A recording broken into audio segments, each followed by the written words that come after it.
everybody, and welcome to a surprising wild ride with Steve-O. I wasn't ready for how warm and friendly Chelsea Handler was going to be, because the experience I had with her on her show, I felt like she was tearing me to pieces. And you know what? There are more surprises in store. Maybe even a surprise guest. So, this is just enlightening, it's refreshing, and it's wonderful. So let's get into it. How's it going, Chelsea? Hi, honey bunny. How are you? Super good, super good. And we got everything recording. We're good. We'll dive right into it. We don't want to waste your time. Okay, let's go, boys. Let's do it. All right. This is how we do it. Ladies and gentlemen, Chelsea Handler. Yeah, dude. So good to see you. Oh, yeah, dude. I want you to meet my co-host, Scott Randolph. Hi, Chelsea. Hi, Scott Randolph. Up at the front of the van, we've got the gorgeous Paul Brisky. Hi, Chelsea. Nice to meet you. Oh, hi, Paul. See? Are you guys doing this out of a van? Yep, it's the Creepy Van Podcast. Down by the river. I love it. I love it. And you sell ice cream? Jolly Ranchers. Yeah, we got all kinds of candy. All the good stuff, right? Yeah, so what an honor. Thank you for doing this. Congratulations on everything. I mean, shoot, we've both been at it for, now we can say decades, huh? Oh my God, yeah, we're old. Well, we're middle-aged. We're Yeah. middle-aged. We're not quite old. And in LA, well, I don't think you're in LA. Are you in LA? I am. I'm in Hollywood. Oh, okay. Well, in LA, mid-40s is still young because of everything we can do to take care of ourselves. So I just try and focus on that. Wow. I suppose, I'm on my second book now, and I'm under all this, stress because I have to deliver the manuscript on October 15th, and it's a lot of work, and I'm like, oh my God. But the book is sort of my guide to middle age. And as I've worked Oh, on really? it, yeah, as I've worked on it, I've arrived at the conclusion that while Father Time is undefeated, some people put up a much better fight than others. I would say that's true. It's to quote one of my best friends, it's a dog fight. Once you hit 40, everything starts to work against you. So you have to work extra hard to say, fuck off. I'm going to, thrive. I mean, I have to say, at 46, I feel like I am killing it in terms of keeping my shit together, looking good, being healthy. It took me a really long time to get there, but I'm here now. So, if somebody had told me when I was 25 I'd have the body I'd want when I was 45, I wouldn't have believed them, but I'll fucking take it. Yeah. Well, hey, I concur. You look fantastic, as do I. As do you. What's your dog's name, Steve? This is Wendy, and I found her on the streets of Peru. Oh, that's where I did ayahuasca, was Peru. Yeah, there were so many dogs there. It was terrible. I'm glad you got one. Where in Peru were you? We were at some lodge off of the tributary, off the Amazon, on some big river, and we went to, what was it called? I won't think The of the Blue name. Morpho Butterfly Experience. Was that what it's called? Yes. No, it wasn't that. But it was called something like Zinkita or Akita. It has Akita at the end. Anyway, we went to a lodge with a shaman who guided us during I did it for my Netflix documentary, Chelsea Does, which was a series I did, and one was called Chelsea Does Drugs. So I just did a bunch of different drugs, and they filmed me, and we went to Peru and did the ayahuasca, which was an incredible experience. They warned me. They were like, listen, a lot of people, if you want to film this, you're going to vomit, and a lot of people shit their pants. And I was like, I'm a fucking professional. I'm not going to shit my pants on camera and ruin a great buzz. That's just not going to happen. Wow. Did you shit your pants? No, I didn't shit my pants. I gotta experienced. I gotta believe that if you did shit your pants, that you would have been fairly candid about that. Yeah, I don't keep anything back. I like to give it all. I like people depend on me for, being honest. So at least I should deliver that much, right? Yeah. Scott and I both are recovering alcoholics and drug addicts, and we hear a lot about people going to do ayahuasca as some function of getting sober, and it seems counterintuitive to us. But they describe it like going through hell and then working out all of your demons, and you come out. What was it like?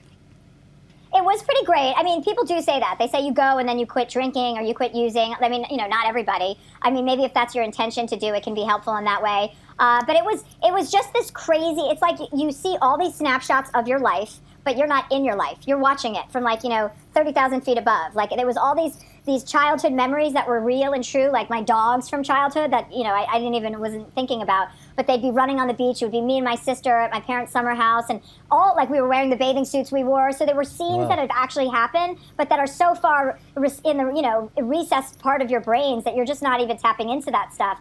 And so you get to kind of see your life. It's like an iPod shuffle of your life, and you're just hearing kind of deep meaning, spiritual kind of lessons about how to behave. Like mine was about my sister. It was like, be kinder, be gentler to your sister. My sister I always kind of, bullied because she just wasn't ever as motivated or as ambitious as me. And it was like, your sister's not you, and you're not right either. So be kinder and nicer to her. Stop trying to get her to be like you. Your life isn't for everyone. And so it had a big impact on me. I haven't done it again because of the vomiting, and the potential shitting. I'm not that drawn to that. But yeah, people love ayahuasca. Everyone's doing it now. Wow. It is kind of the thing to do. Was there a point when you did it and you're like, oh fuck, what did I do? Or were you like, bring it on as soon as you did it? No, I was just really, I have a very good reaction to drugs, psychedelics, any sort of I always go in and I just have like an open mind. And I think that's the first thing when you're doing those kinds of drugs. If you're fear-based and you're scared shitless, then you're not going to have a great experience. But my shaman did shit his pants actually twice during the ceremony. Amateur hour.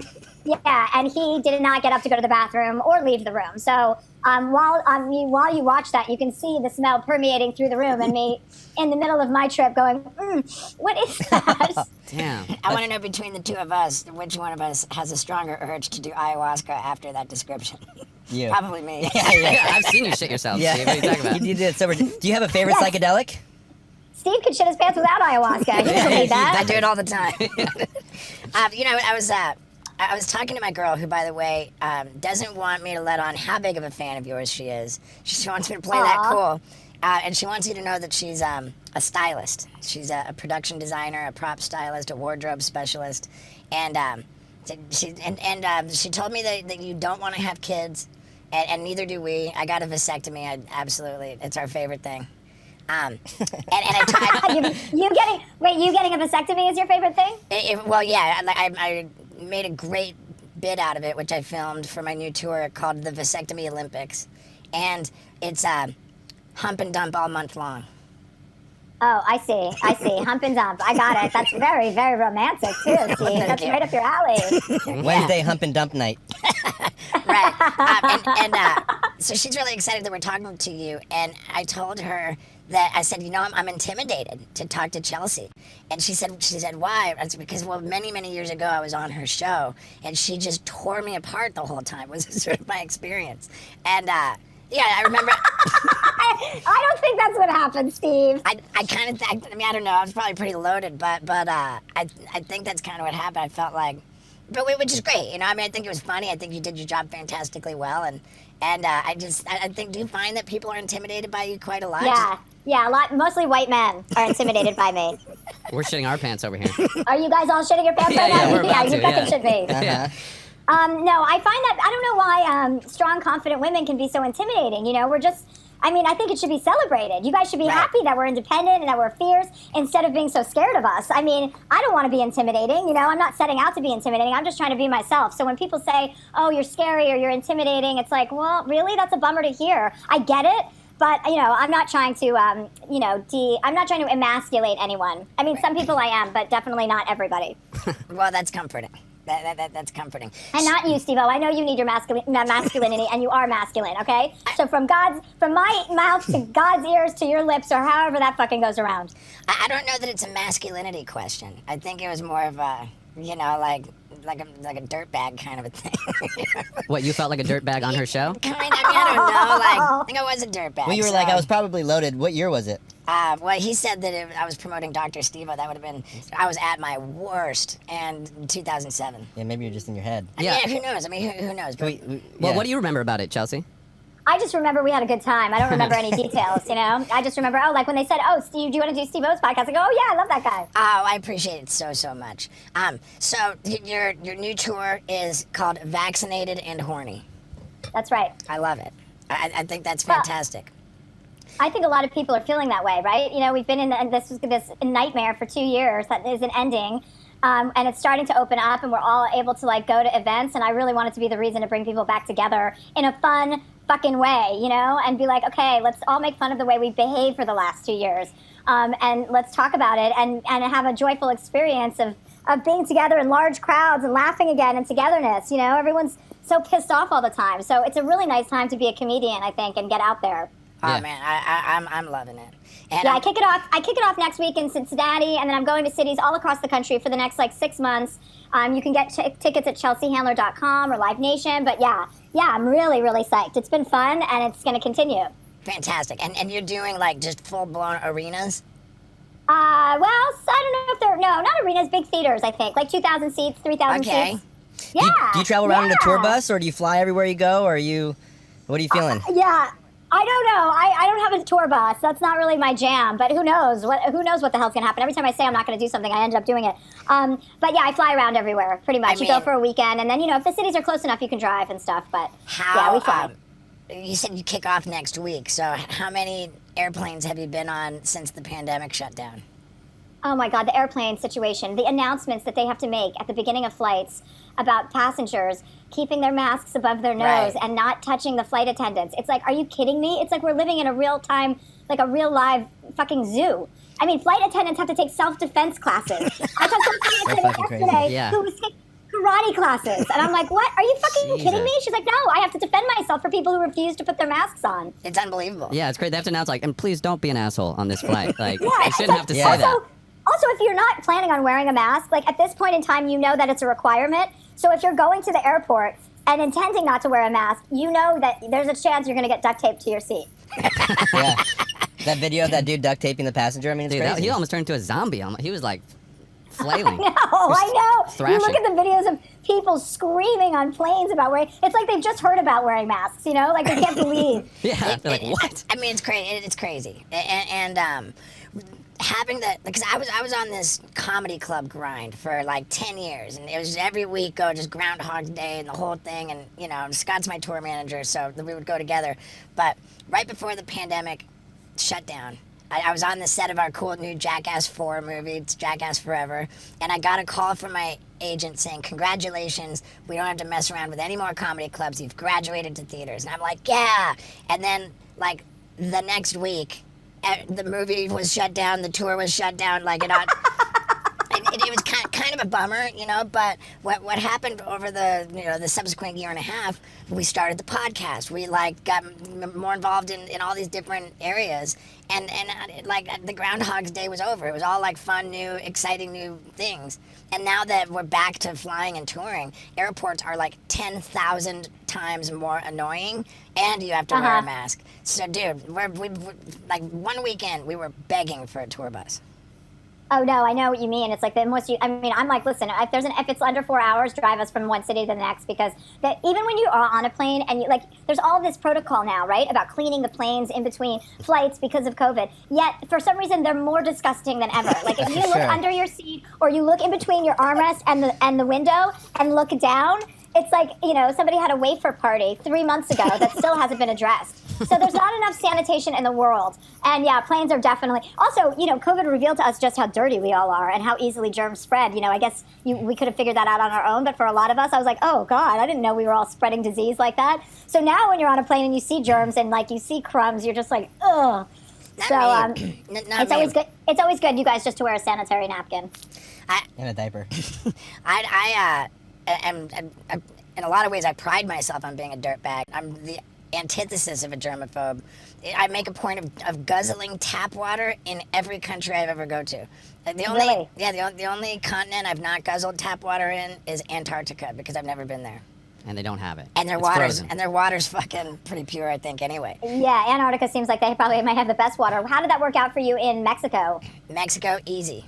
Oh, really? In Kenya, I got a little bit sick. And what about where's India. India? Have you had tap water in India? I think I got through India, no problem. Wow, that's pretty impressive. You must have some.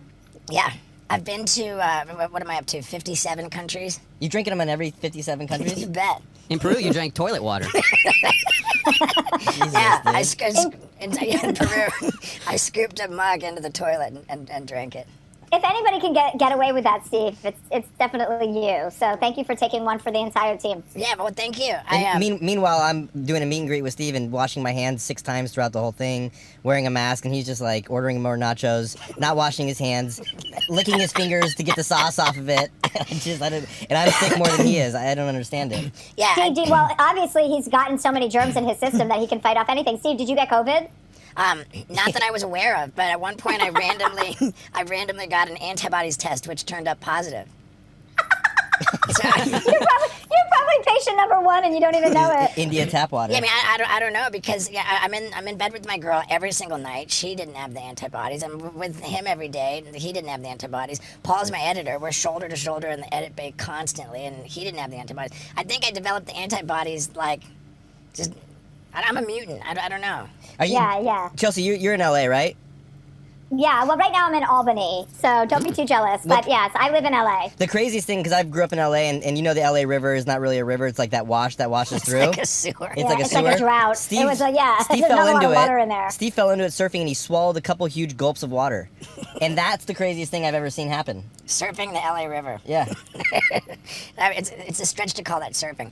But in any case, I've been very deliberate. It was more like boogie boarding, Steve. Yeah, for sure.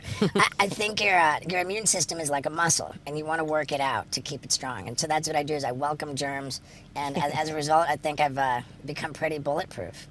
Yeah, it sounds like you've beat the system, so way to go. Yeah. So there's so much fun and exciting stuff to talk to you about. Like you're very outspoken about political stuff. You don't shy away from it. Well, I feel like if you don't fucking say something, then you're just a big pussy. You know what I mean? Right. Like, I feel like if you don't have strong opinions about stuff and you don't stand up for what you believe in, then what's the point? Exactly. I think that there is a contingent of the population that has a valid point when they say they don't really want to hear like a lot of celebrities weighing in on politics and morality. But I think you've earned yourself an exception seat to that rule. I think that when you speak up that it is valid, that it is worth listening to. Well, I appreciate that. And I also think, when people say that, it's like, what because I'm successful, I don't get to weigh in on that because I pay taxes. I you know what I mean? Like, just because you're a celebrity and you make a good living doesn't mean that precludes you or excludes you from having a political opinion. I'm a voter. I get to express my views just like any other fucking person. So Right. Anybody who says we don't want to hear from celebrities or tells LeBron James to shut up and dribble is an idiot too. It's not like we're not members of society. Right. We just have bigger platforms, so it becomes a little bit louder. So yes, I don't ever feel anything regretful about, sounding off. I love it. I shove shit up my ass for a living. And I have an opinion too. I pay taxes. Any fucking asshole can become a parent. I mean, you got to get a license to catch a fish. You got to get a license to do anything. But you don't have to get a license to become a parent. Can we, maybe put something in place to prevent fuckfaces from having kids? Yeah, it would be great if men had to get vasectomies and then undo them when they were ready to have a child. Correct. Because then that process would be, a big barrier of entry. Like you did, perfect Right. poster child. You could do an ad for vasectomies. And then, if you haven't already, which you probably have, and then when they are really serious and then decide, yeah, you know what, I do want to have a child, then they can reverse that vasectomy Right. and go for it. Get a circumcision and a vasectomy when you're born. I think so. And I'll take it one step further because the vasectomy, all they're doing is cutting the tube which delivers the sperm from the balls to the wiener. They disrupt that delivery. And then after you cut that tube, you don't have to put the tube back together. You don't have to reverse the vasectomy. All you have to do is extract the semen from the balls. It's still being produced in the balls. It's just not coming out the wiener. And that does mean that you have to get a needle injected into your balls, which is definitely not going to be the most comfortable thing, which reserves parenthood for people who really want it. Exactly. You You should. I agree with you. You should work really extra fucking hard if you want a baby. You don't just get to have sex and be like, oh, I didn't want to be a father. It's like, well, why don't you decide when you want to be a father, and then you can go through all those Exactly. motions you mentioned. Yeah, and women, childbirth is the most painful fucking thing ever. And guys just skate by, and guys should have to have a big ass needle in their balls, if they want to have kids. Yeah, I mean, I think balls are ripe for being poked. Yeah, I love it. And so your nudity is great. Nice transition. Just gonna say, Very smooth. well, yeah, we Free were the nipple. We were googling you. I loved you. You mentioned that you vote, and with your I voted stickers on your nipples, that was great. Yeah, well, I take voting and my nipples very seriously. But I like to do an annual ski video each year on my birthday where I have a place in Whistler, Canada, because I love to ski. So I go there for winter, and then I, like a white person, I winter in Whistler, and I like to, on my birthday, ski down the mountain topless and with a margarita and a joint, just to remind women that they have choices to make in life. And if you make the right ones, you can do what I do. I love it. I love it. With freeing the female nipple, where is the opposition? Because most men are like, yeah, walk around topless for sure. And most women are like, Fucking why can't I question. walk around topless? Like, who's against Yeah. it? I don't even know. And why can gross men walk around topless? They're not even, their breasts can't even feed, we can feed a human being. Right, you have We these can, magical things, yeah. Yeah, I'm all for we it. should be celebrating that, and instead we have to see fat fucks walking around with their shirts off, running through the city. It's like, I want to run around with my shirt off. Well, I don't because it's painful, but I want to walk around with my shirt off. You know Sure. what I mean? Some of these men have bigger tits than women, and they're I fine. know, and those I are don't know. disgusting. I couldn't agree more. I had a bit that I really am proud of, where I decided, since women can paint their boobs and walk around as if like nothing's wrong, then I should be able to paint my dick and do whatever I want. Well, I mean, you're getting ahead of yourself because women painting their boobs that's okay in like San Francisco and another city. It's still not a universal thing. So I think you have to, out of respect for women, Steve, wait until we're able to all just be painted topless and whatever, and then you can introduce your balls to the situation. I couldn't wait. I went ahead and did it, and it was pretty Right awesome. now? Well, no, it was Yeah, pretty painted awesome. pants on. Yeah, I made a hardcore cyclist suit with my spandex shirt and like the helmet and the bike and everything, but we just painted on the shorts. And then I went riding the bicycle around and crashing it in front of random dudes on the sidewalk so that they would see me crash and come over and reach their hand out to help me up and find my schlong. Oh, yeah. How is that? Well, yeah, that's a great system that you put into place. Were they able to grip that as like a handlebar? Yeah, it was pretty awesome until we were pretty careful to avoid women and children. You know, like we scouted. I was in the car and it was just the bike was on a rack and I would jump out and grab on the bike. But at one point I got out of the car to grab the bike and there was like a whole little kid's soccer team getting out of a van or something right next to us, and I'm just like, okay, guys, we're gonna wrap this one early. Yeah, it's tricky when there are kids around, right? That's always a buzzkill. You know what else too? We filmed that bit like the very week that Louis C.K. had his bad week. Oh, yeah, when we found out he was masturbating in front of random people. It was a rough time to be breaking out your dog in public. Yeah. but hey, man, you know, that's me. Yeah, that's you, exactly. Yeah. So, dude, I was on Joe Coy's podcast just like a week or two ago. You were? Yeah, and so I. Oh, my. Yeah, and I know that I'm not trying to like say anything that we haven't seen on TMZ. Like, and I just want to tell you that the joy you've expressed for your new relationship, I completely understand, because Joe Coy and I would say, fell in love with each other. Just like Joe! Come here. rad. I'm on Steve-O's podcast. He said he was on your podcast a couple weeks ago. Come say hi. He's Oh, like, wow. He's like, who? I just got done servicing him. Hold on 1 second. Yeah, dude. Oh, wait. How you doing, bro? Steve-O! Dude, I just told Chelsea that you and I fell in love with each other a couple weeks Oh, ago. yeah. Steve-O, you're brilliant, man. Dude, I love you. What a rad time. And I just can't speak highly enough of you. And I told Chelsea that I completely understand why she has expressed so much joy for her new relationship with you. Oh, It you're the best, man. makes perfect sense to me. Now, since I have you together, I saw it. Oh, shit. Here we go. Got him. That's how you set him up, huh? That's the lob? Okay. That's the lob, huh? Don't Okay. go just yet now, Joe. I saw you on TMZ yesterday. They asked you guys both which of you is funnier, and you Yeah. were very gentlemanly. You jumped up very quickly to say Chelsea is funnier. Oh, but that's the truth, though. She is. Okay, well, I submit to funnier? you that comedy is very subjective, so that's a matter Yeah. of opinion. Some people are going to think you're funnier. Yeah, Okay? well, obviously, Steve, you fucking do because you're bringing this up. It's on his nuts. Right, but what is not subjective is numbers. So which one of you is richer? Yeah, we have to bring it. We have to compare our bank accounts. Yeah, We yeah, haven't yeah. done that yet. I mean- it's a new relationship, so we really haven't done that kind of. We don't have spreadsheet information yet. If you were to believe celebrity net worth stuff, which is just so like hilariously wrong, like 98% of the time, then Chelsea is considerably more wealthy. But Okay, that's where it went from jokes to money. Hey, man. Right, that's Hey, what- this is Steve. Steve was like, I know who's funnier. It's the person with the most money. well, I mean, but Joe, I think they're super light on you, man. I think that they've really grossly underestimated you. They haven't seen where you're going. If you're comparing the size of venues that you guys are going to on tour, then Joe's got it by a mile. Yeah, he is playing bigger venues, that's for sure. Yeah, he is. And that's why he's working this weekend, so he can start saving money so he can have as much as I do. Stack up for that big comparison. Yeah, and now I gotta say, I think I'm visibly blushing. I'm embarrassed for having put you guys through that, and I'm gonna stop. I had such a wonderful time with you, Joe. And I want. Where's your dog? Chelsea wants to see your dog. Right here. Yeah, look. he's right Oh, I there. didn't see her. Oh, she's the best. Yeah, dude. I don't do much without Wendy. Wendy from Peru. Aw. And you said that it was sad that there are dogs everywhere in Peru, but I judge countries. I judge them based on the situation that I see the street dogs in. And they're doing pretty well for themselves in Peru. Are they? Right. Then why did you take Wendy?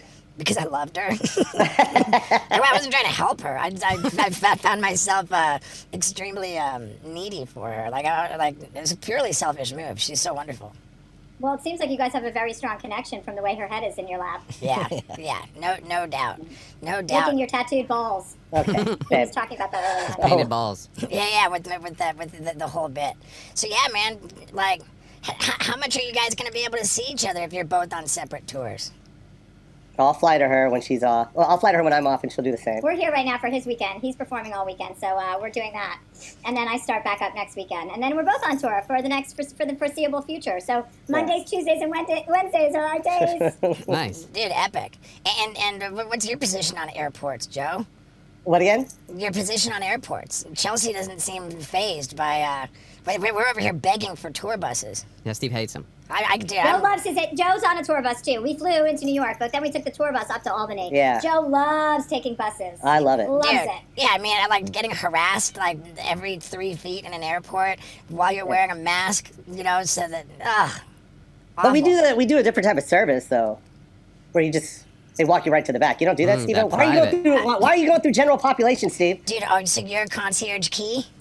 What a good move for you to do, Steve, at an airport is wear your mask, wear your glasses. They'll fog up, and then you can act like you can't see anything. Yeah. We tried that one time. We went to Comic-Con, and he was like, I'm going to dress up like a stormtrooper. And he went in there like dressed like a stormtrooper, and 5,000 people wanted to take photos with the stormtrooper. Everywhere we went, we stopped and took photos with the stormtrooper. Oh man, so great. Okay, my girl told me that and I heard about the whole dynamic with Joe on your Chelsea Lately show, and Joe was supposed to be the sidekick, but he said, "Oh, I don't want to be the sidekick," and you went off on him. You blew it, you know. By the way, I don't remember that story at all. That's a story that he tells that I Right. have no recollection of. I don't remember ever asking you to be my sidekick on that show. Nice. So that's one of the figments of your imagination. Well, that's gonna really fuck my story. Yeah. Right. And the story goes on that you Hey, let's really. remember. Hey, let's just put it this way, Steve. There's a lot of things in her past that she doesn't remember. Yeah. All right. So let's not blame that on memory. Let's just Right. blame that on Okay. social. Right. I've forgotten more than some of you will ever remember. Let's put it that way.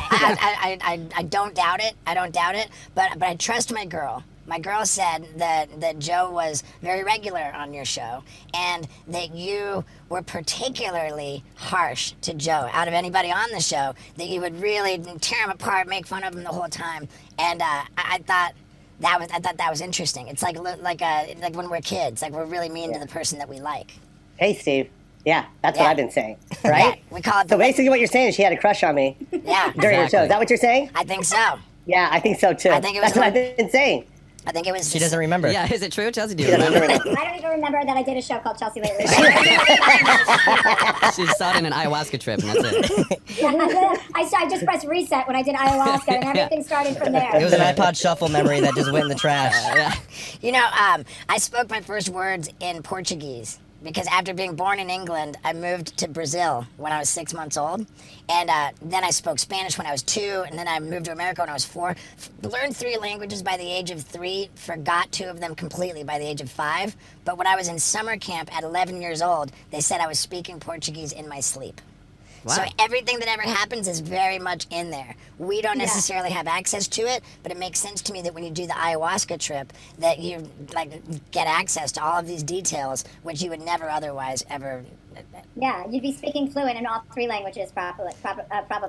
Great. I mean, what an honor, and I can't even believe this. You guys, I'm reasonably sure, have blessed us with crazy stories picked up by this or that. I mean, wow.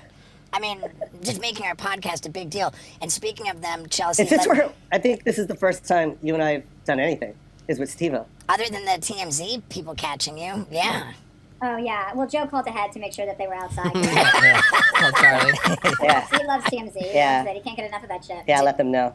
I It was love great. that so much. But you've got your new podcast. Season 2 is going to be starting up soon. Let's promote that. Let's Oh, promote. yeah. Joe's- Dear Chelsea, season 2 premieres next week or the week after. Yeah, that's fun. I give lots of I give a lot of solicited advice. Since I spent my whole career giving unsolicited advice, I figured, why not have people ask me real questions, and then I can just guide them through life, with a little extra oomph.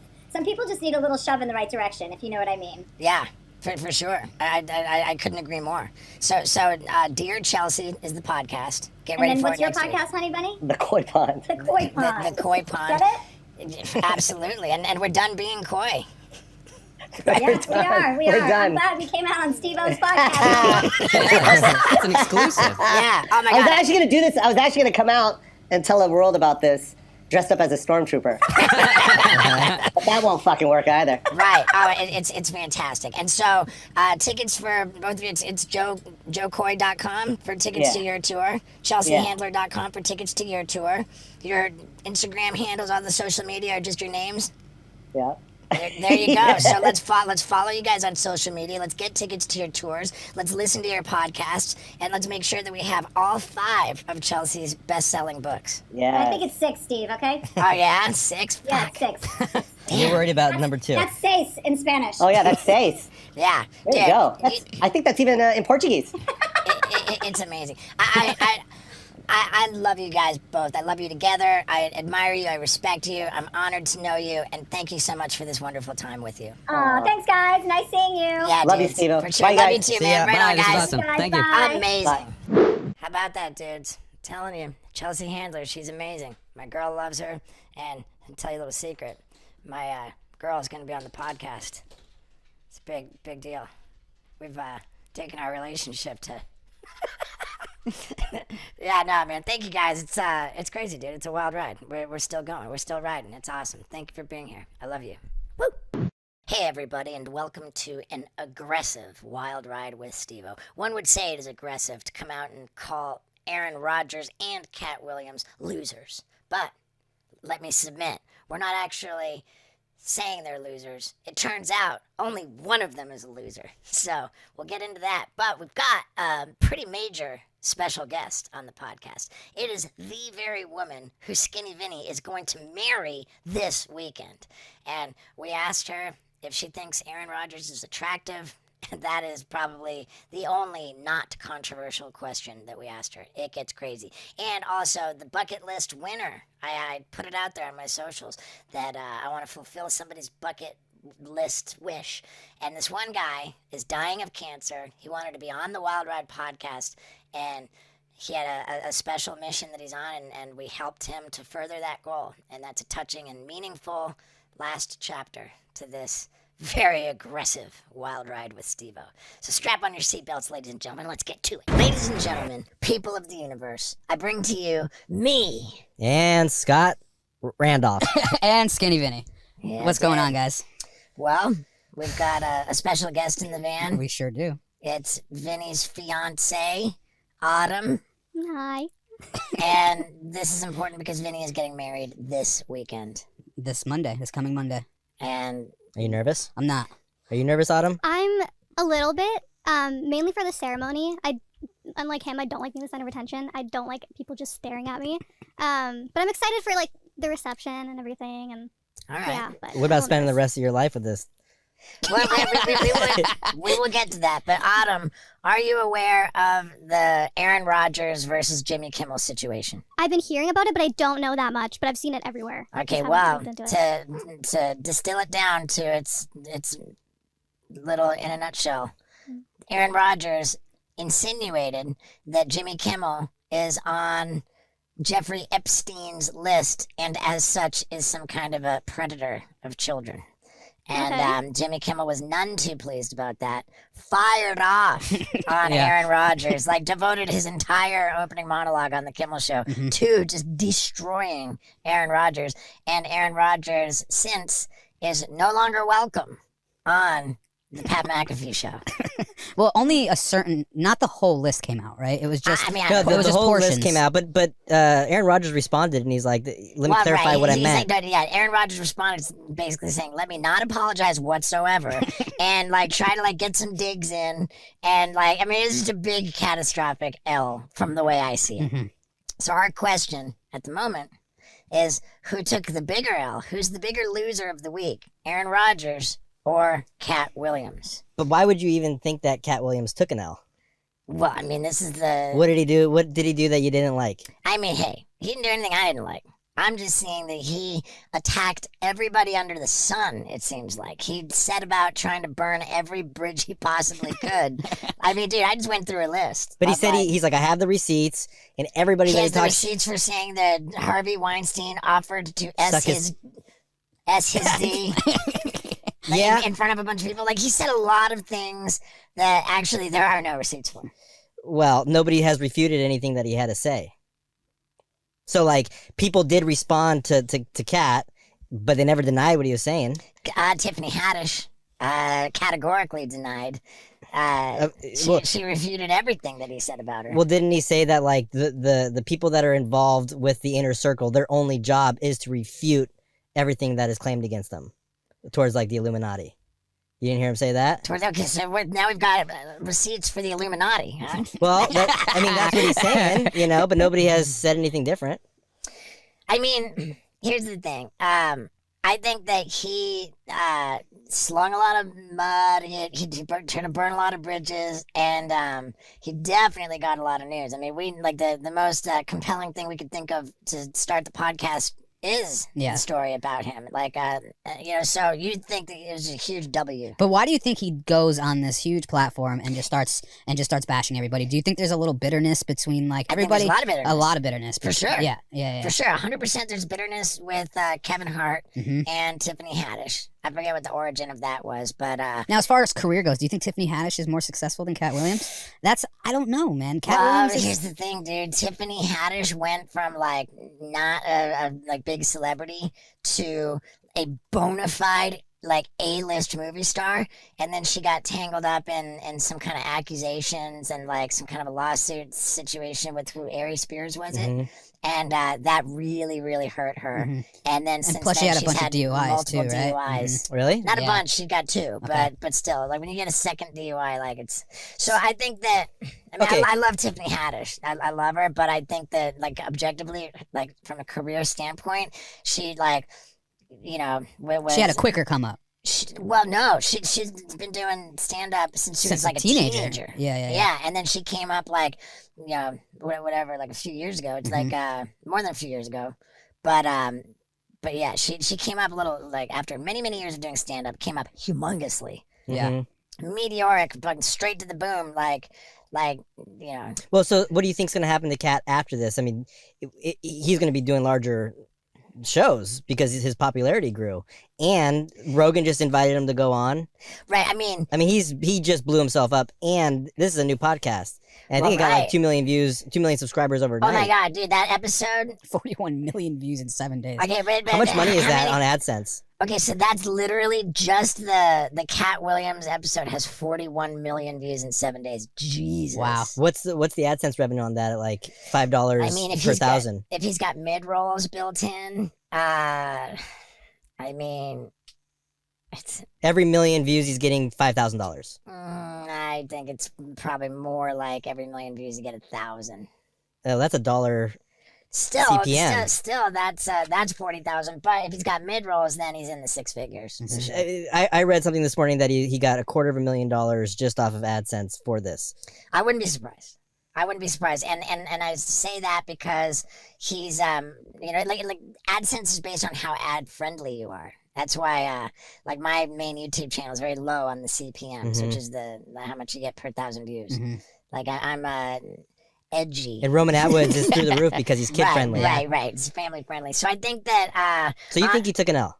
I mean, I don't, maybe, you know what? Maybe I'm converted. Maybe you're right. Because, and like- especially because with all of Katt Williams' history of just being arrested, like time again, like violence. I think he's had like guns, like crazy one thing after another. He was just like constantly in trouble. And doing very well in his career despite that fact. So Do you think him doing something like this gets him blackballed from doing like major motion pictures? He said he was been in 60 movies according to IMDb. It checks out. I mean, he pays people out of his own pocket. He's adopted 7 kids. I mean, there's adopted 7 kids. Yeah, he's got 7 kids adopted. I mean, the amount of stories that came out on him, on like, yeah, dude, like I was struggling, and like, dude, somebody came up and handed me like a T-shirt wrapped up, and he's like, a front row at his seat, and there was like a struggling comedian, and he's like, oh, I thought it was just a bunch of weed, and he's like, I came back, it was 15 grand. Richie Redding has nothing but good things to say about him. Yeah. I mean, he said he bought a star on the Hollywood Walk of Fame, put 75 grand in for some singer that you know, he's like, during that time, like she got hated on because of the color of her skin. He's like, he bought her the star. I mean, he's a bona fide lunatic, I think is what Katt Williams. So I don't think he necessarily cares. And to answer your question, did he get blackballed? he's been blackballed. Right, like, and that's why he's lashing out like that. Well, he's been blackballed because they said he was difficult to work with. But then his reasoning was like, well, I'm just not gonna, you know, wear a fucking dress. There was a point before Suge Knight went to prison. Suge Knight was like all of a sudden acting as his manager, some weird thing. Really? Yeah, put Suge Knight and Katt Williams. Suge Knight has a podcast that he does from jail from a payphone. No, he does not. Yeah. Yeah, it's called, look that up. If that's true, that's epic. Katt Williams said his arrest alongside Suge Knight in 2014 wasn't what it appeared. Yeah. Hey, look up Suge Knight's podcast. That is just really, really funny. Collect calls with Suge Knight. Calls with Suge Oh Knight. What my an epic God. How name. many subscribers does it have? Collect calls. 600 Breakbeat Media. I mean, that's pretty epic. He's probably got some shit to say. Wow. Wow. Such a good name, too. It's a really good Oh name my for a prison God. podcast, dude. You made a lot of collect calls from prison? I mean, I was never in prison. I was in county jail, and I made some calls. Who are you calling in prison? In jail? Whoever, you know. Like I was in jail for my dad's birthday in 1996, and I never had ever forgot my dad's birthday. It was the one time I didn't call my dad on his birthday because I didn't have the heart for him to pick up the phone and hear, you're receiving a call from an inmate in a correctional facility. So I just acted as if I forgot his birthday that year. Yeah. Did you ever tell him that, like, that's the reason why? Yeah. Okay. I died to many years later. Yeah. many years later. Yeah, he didn't know I was in jail.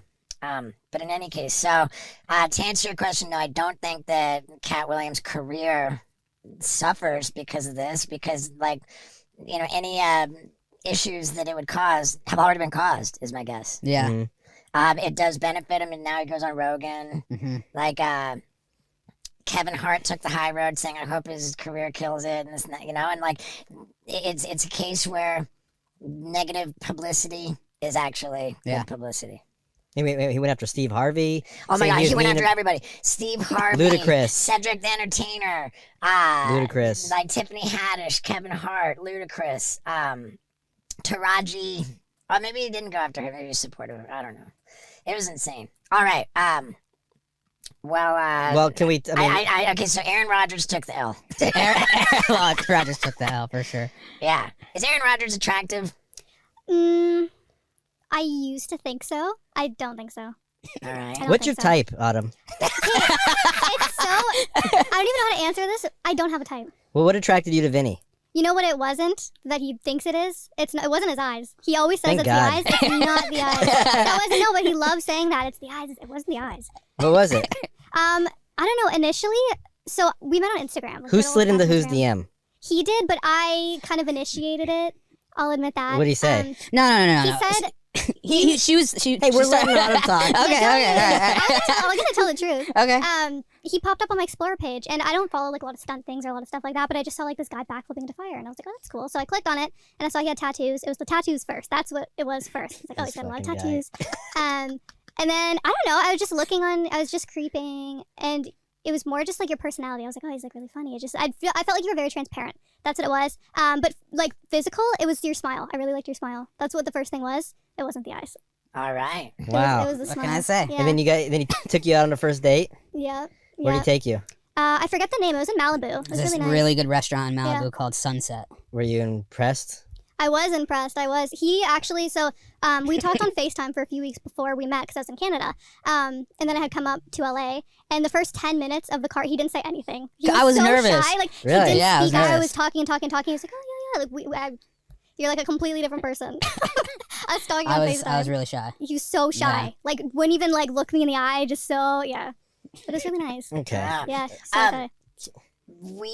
I think before you guys started dating, we had discussed on the podcast that Vinny, like, just to our shock and surprise, like, has just like been really popular with like wildly attractive women. I saw it. Yeah, That's almost what turned me off because I was like, oh, great, he's like really out there. I was like, She thought I was a cheater. yeah, I thought you No, were a no, cheater. not a cheater. Yeah, no, Mhm. no, Ah, okay. definitely You're not like a player. cheater. I thought you were a player. Okay, so that hmm I want to be a little candid here.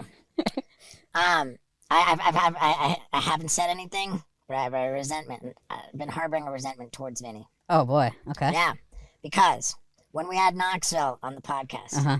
first 2 minutes of the podcast, I explained to Knoxville that since the last time he was on, that I really put effort into cultivating better conversational etiquette, not interrupting people, letting people speak, and I said I think I've gotten better. And Vinny's up there, he goes, Yeah. I'm like, wait, what? Like, I mean, I have been really trying. I think I've gotten really You better. have. You've gotten a little better. Not greatly better. Not like really, really So he's better. doubling down. Wow. Dude, it made for a good riff. Like, And I'm just like, oh God, like that's the one episode where we know every single one of our persons. And it's in the first 2 minutes of the episode. And then he's over here being like, hey, you suck. You suck. Your show sucks. You suck. Well, I mean, I think what the meant was like you got an 80% better, yeah. Nah. and you're taking the to mean 15% better. All right. I'd say 70% better. All right. Yeah. I'd say 90. I mean it. We don't need to go overboard over here. So you just cut me off. Okay, but but- that's got nothing to do with anything. And You just had to steer that towards you when we were talking about Autumn and Vinny. Right. No, I was joking around with Isaac, saying like, "Oh man, I want to let Vinny have it because I'm so mad about the Knoxville thing." I'm not mad, and I don't want to let you have it. But you motherfucker. I don't want to. Damn, I didn't know you were a little upset about that. I mean, I was like, I didn't know either. I didn't think anything of it. Yeah, I didn't either. I like there was a lot of laughter after that. yeah, so- I mean, it was funny, but it was burned. okay. Okay, but I will justify anything that. This is just gonna be juicy right here. Yeah. Okay, when we got to England, Yes. when we landed in England, Yes.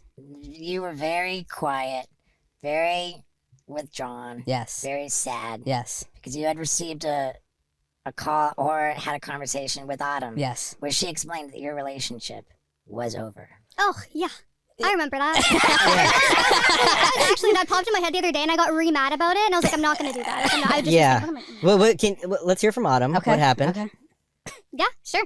Okay, so I'm someone, when I start dating someone, I'm very transparent about things that I like, things I don't like in relationships, and, you know, I just air it all out, because my thing is, like, from that, you can be like, okay, you know, this is going to work for me, I don't want to be with you, you know, maybe I have these habits or I do these things, so I just like to tell someone, you know, I like flowers, and I don't like when you like girls' Instagram pictures. So I was very, you know, so he did the flowers thing, he always sent me flowers, he was very nice. But I did notice, from, like, the beginning of us talking to, like, getting into dating, I would see his follower number go up a lot, and I was like, okay. The people who he is following. His following. Yeah. And it was always, like, Instagram girls, you know. Yeah, So- like the fitness accounts with 12 million followers. Yeah, and so as I understood it, Autumn, you So- said to Vinny, like, hey, it bothers me when you follow porn stars and Politely, like yeah. their posts. You and set a comment healthy on their boundary. Posts. Yeah. And then, it continues after you said that you had a problem with that. A couple times. It continued a few A more couple. times. Ah, We just heard it was once. No, More no, than no, no. once. It continued a few times, and it wasn't like he was like messaging. Like, it wasn't anything like that. Like, Right. you're not like a cheater, but he just kept doing it. Like, Right. so I got mad because I was like, I'm someone, if I like initiate a boundary, like if someone tells me they're not comfortable with something, then I'm like, I won't do it. I won't do it. Right. So he kept doing it. Mm. So, on top of that, he didn't like text me right away when he got to London, so that made me mad too. Because I was like, I know you're there, like, you're not texting me. So in my head, I was like, oh, he's following all these girls. He's like, whatever. I was just spiraling. So I was like, you know what? Like, if that's something you like to do. If you like to follow these accounts and consume it, that's fine, but you're not going to do it when you're with me. I don't think it was unfair. I don't think Not it was at all. unfair, you know? No. It was 100% like the most Absolutely. rational, healthy boundary. Yeah. And Vinny was. It wasn't like it just came out of nowhere. It wasn't like, Right. you know, if that was something that I never discussed and then I just broke up, it's like, okay, well, you never expressed. Because some people don't care about that in relationships. You want to know what he ate after you broke up with him? What? I came down to the lobby and he's eating a whole pizza and a fucking gallon of ice cream. And I'm like, Really? Jesus Christ, dude, what are you eating? Mind you, 8 hours before that, he's like, I'm on a diet. I'm like, He was absolutely devastated. Like, it was the harshest thing. And all he had to say for himself was like, dude, like. all I did was like a photo. No, he He wasn't- did not just like a photo. He wasn't- followed like half of the population of Instagram models. I was like, Yeah, he wasn't defending himself. He's Yeah. just like I can't help it. Like, I see a hot chick, I hit follow, double tap. Like, I can't. It's just like, you know, it doesn't mean anything by it. I just can't help it. Like, I see it, I like it. that's what I get. But like my thing is too, like I see hot dudes on Instagram all the time. But in my brain, it's like as a girl's point, if I go and look at who's following me, I assume that it's a dude that interests. Like you see my Instagram, I'm not posting like pictures of me at the library. So if you're following me, then you know that's obviously what. So to me, it's like if someone's in a relationship, if you see someone that's attractive, cool, she's attractive, just keep swiping. Okay, but are dudes Yeah. DMing you? Yeah. Are you responding? No, I haven't. There was this, I always tell you, like, there's this one Yeah, guy she's that was in a always- band, and I was like, he DM'd me, like, this is so cool. So I, like, responded. I'm like, oh, thanks. Like, yeah, I love your music. And then he said, oh, send me a text sometime. And I never answered. But I tell him everything. I always tell him, like, I feel like I tell you too much, because sometimes I like, go into detail, and he's like, I don't want to know. But it's just my conscience. Like, if something pops in my head or something happens, Right. I'm like, I need to tell you. You gotta behave at all times as Yeah. though your significant other is watching on like a special surveillance exactly camera, what I so say. that Yeah. everything you do That's exactly is what I say. always like respectful of your significant Yeah. other. Yeah. Isaac brought up Jeremy Rodgers because he was one of the dudes that was hitting her up. Oh wow. Wow. Yeah. I never answered him. I don't No, think you I did. didn't. Who is the guy in the band? Can you say? Um, Can you say the name of the band? can I say that? Well, he's not. He's like a solo musician. I don't know if I could. I don't. Kenny Yeah, Rock? that- Kenny- Like, just started following her. Okay, I'm so excited about that. we don't need to worry about that. But he's been better since then. Is that Oh right? yeah. I think that was like the wake up call of me being like, this is actually a boundary. Like this is actually ticking me off. Like you're not. This is a doing deal this. breaker. Yeah. Because what it is, dude, it's like it's second nature for me for so long to just like, and sometimes not even look at the screen. I'm just like, Oh yeah, not even look. Not even Yeah, look at the screen. because you're so busy looking at your zipper. You're Jesus. trying to I get that. think that's what makes me mad is when guys are like, but I don't even look at my phone when I'm liking it. How are you liking it if Yeah. you're not looking at your phone? Do you guys have access to each other's phones? yeah, I you don't go on mine, but I look No. on yours. Yeah, good. Yeah. I think that's Not healthy. anymore. Yeah. Not anymore. But I Lux did and it. I have our face recognition. Oh, yeah, We yeah. used to have our thumbprint. We share Yeah. locations. Yeah, we but- share locations. He's the first guy I've ever done that with. I've never done that before, but Good. Yeah. I like that. I think it's healthy. yeah. but for in sure. terms of like trust, like we don't have issues with that. That was a boundary, and it made me mad. So I So, got over it. So but that problem has been resolved Yeah, my- yes, to my knowledge. Okay. it's been resolved. to her. I don't look yeah. anymore. I don't know. I feel like I should look now. Right. Oh. No, I mean, I believe that it has, and I don't have any question about Yeah. Vinny's dedication to you. I believe No, that me Vinny's neither. faithful to you. I Yeah. think that he's profoundly grateful. He's clearly a lucky guy to be with you, Yeah. and that's all good. What could be looked at as concerning, I'll just give an example. When you went to Vegas Mhm. for your first time ever, we all went out on this trip to Las Vegas. You'd never seen it, and you'd think like, this is Vinny's opportunity to show you something you've never seen before, to take you on a romantic date, to go like walk the strip, see the sights, and Vinny treated you to a trip to a shoe store so that you could watch him by himself I a remember that. pair You of said that. shoes. Yeah. Yeah. I remember Like that. that It was actually you that said it too. You were like, "Why are you not bringing her out to Yeah. go do these things?" You got a hot chick on your arm in Vegas, and you take her to fucking To go where, buy Payless? yourself a pair of shoes. Hey babe, this place they got sick hype beast imbalances. Hype beast. Dude, all right, I'm not gonna. Okay, listen, I'm not gonna make up excuses and try to justify any of this whatsoever. But Yeah.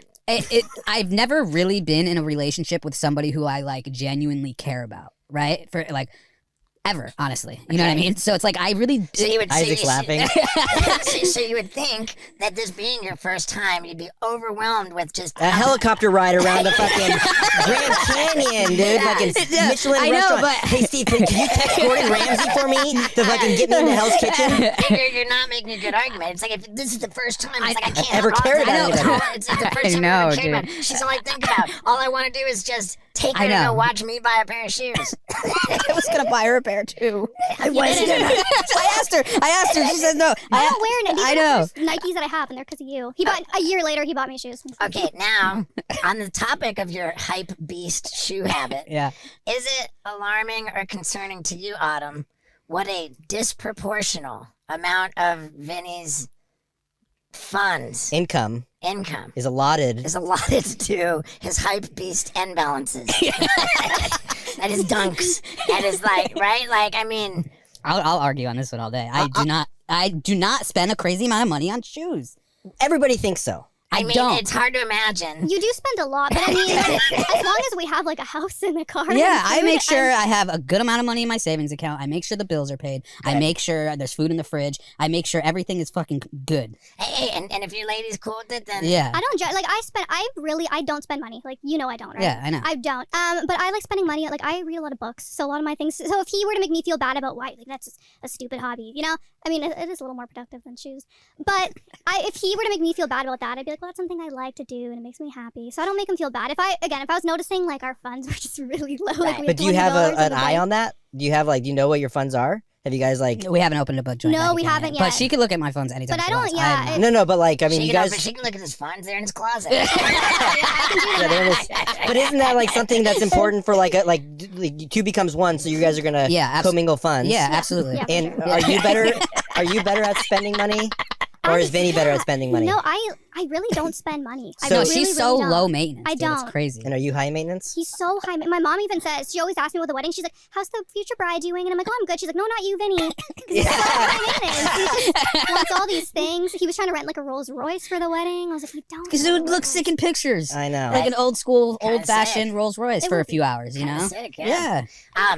So, But we want to make sure this marriage lasts. Yes, so, for is sure. there anything that Vinny does that like you don't like that we can like air out now that you guys are arguing about? Because like I feel like you got a catch here, Vinny. I know. I do. you. have You a don't want to catch. fuck it up. I know. And I feel like I'm gonna say, when we did the big shoot at my house.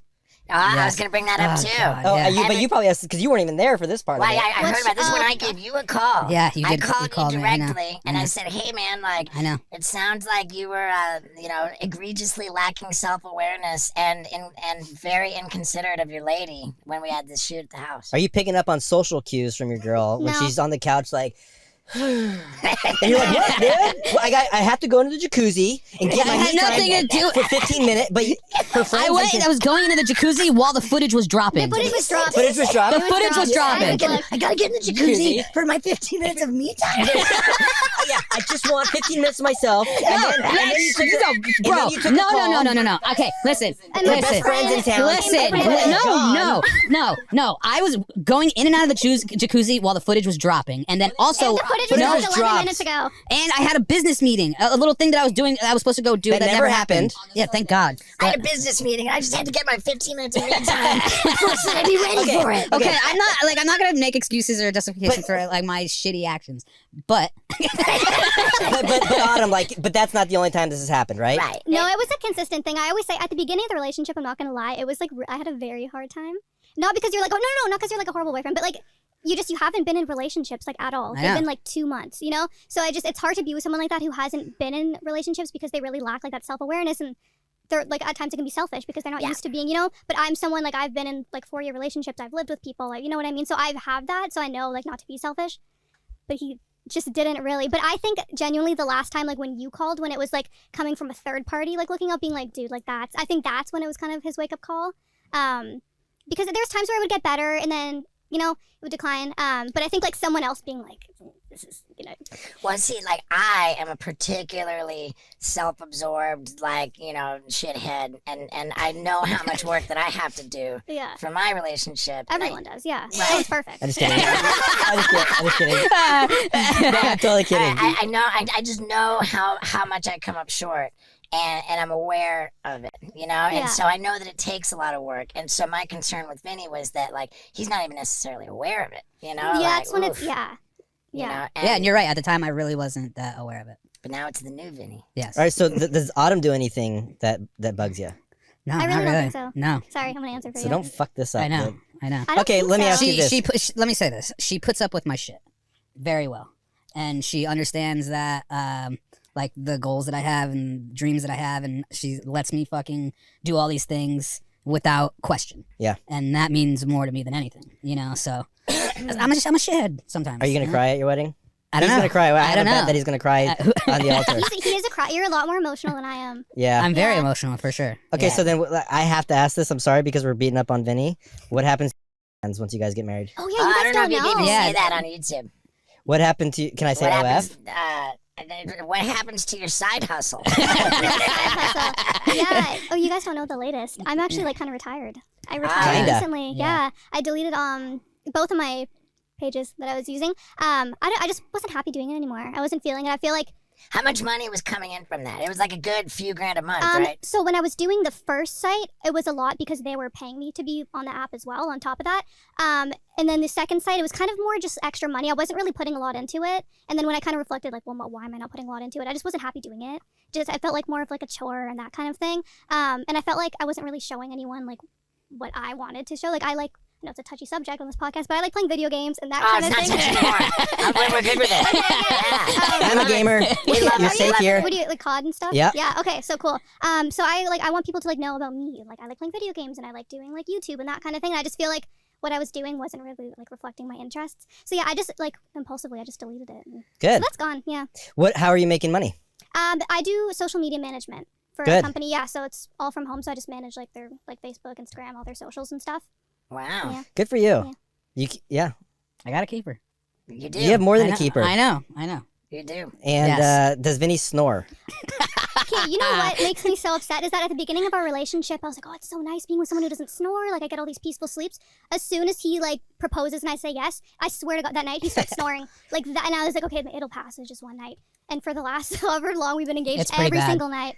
Never, though. At the beginning, never. You never snored. Is it time for a sleep study to see if you need a CPAP I machine? think he I think so, does. dude. Yeah. Yeah. Like, Yeah, I move It's into the living room and sleep on the couch sometimes just so. And he gets mad at Yeah. me. I don't get mad at Of course you. he gets do. mad No, at I you. know. You're like, It's your you're fault. waking me up from hitting me and, like, whatever, because I'll nudge him. And I'm like, oh, I'm sorry. Like, Okay, now, Vinny intermittently gets pretty dedicated to eating better and losing weight and stuff. Like, where are you at, like, with Vinny's weight? Do you chime in? Do you say, like, oh, you know, like, I love you the way you are, like, it's okay, Yeah. like, or, you know, like, hey, maybe get on a treadmill, like, my It- thing, like with anyone, as long as I see someone being productive, like he's 10 times more active than me. Like he wakes up in the morning, goes for walks, goes to the gym. I started getting into it because it's like important to him. It's part of his routine and that kind of thing. But if I noticed anyone, like no matter what size they were, like not taking care of themselves and just whatever, I would chime in. But like he goes to the gym every day. He goes for walks. He eats super healthy. Like you really don't eat bad. You eat So it's super like, healthy? I've been doing doesn't eat very bad. well. he only eats 2,500 calories. No, I've been You doing get a pretty. sweet tooth every now and I know. then. My Recently- sweet tooth. Recently, what? you've been eating healthy. Yes, the past few weeks. But like, here's the thing with Vinny. He's so fucking confident and like borderline delusional that I think he creates this reality that like he's actually because he'll be like, dude, I haven't eaten anything bad, and then he'll literally go walk into the cabinet and just start eating fucking bullshit. And I'm like, Vinny, you just said he's like, it's the only time, but like it happens like 5 or 6 times a day At home, I don't know what he does here, but at home, I will say that he eats good. because he's like, dude, I ate healthy. I had fucking oatmeal and I sprinkled brown sugar all over it, and then I had a bagel with lox and cream. Get the fuck Out of here. right? No, One dude. thing, I'm gonna tell him about the jelly bean thing. It's really funny. So a few weeks ago, you weighed yourself and he just like wasn't happy. So he's like, okay, no more sweets until the wedding. Like nothing. I'm not kidding. 2 hours later, he comes in with a handful of jelly beans. And like I was like, oh, can I have some? He's like, no. And he just ate all of them. I'm like, and he's like, he forgot that he said that. That's what I'm saying. He forgot. He's like, oh, I forgot that I said that 2 hours ago. I think he's. It's like so this funny. fucking like delusional reality that he lives in. Yeah, He's my favorite person in the world. I'm not Yeah. trying to shit on him. Yeah. He's my top 4 favorite person in the world. But like you he's like, dude, I don't spend any money on clothes, and then he'll come to Steve's the next day. Louis Vuitton. Yeah, or like shopping bags, and we're like, me and Isaac look at each other, and we're like, dude, you just said you didn't shop. He's like, dude, this is my once a month where I'm able to shop.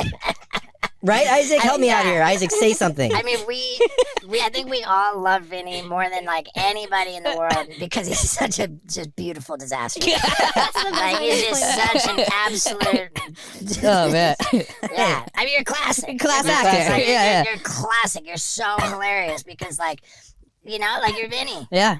I mean, I couldn't be more happy that like it was gradual. Vinny, like, kind of like, you know, coming into the picture, Yeah. and like, you know, he was behind the scenes, and then more and more, it's like, dude, he's classic. Yeah. I love Vinny being on the mic. I think that all of your contributions to the episodes are stellar.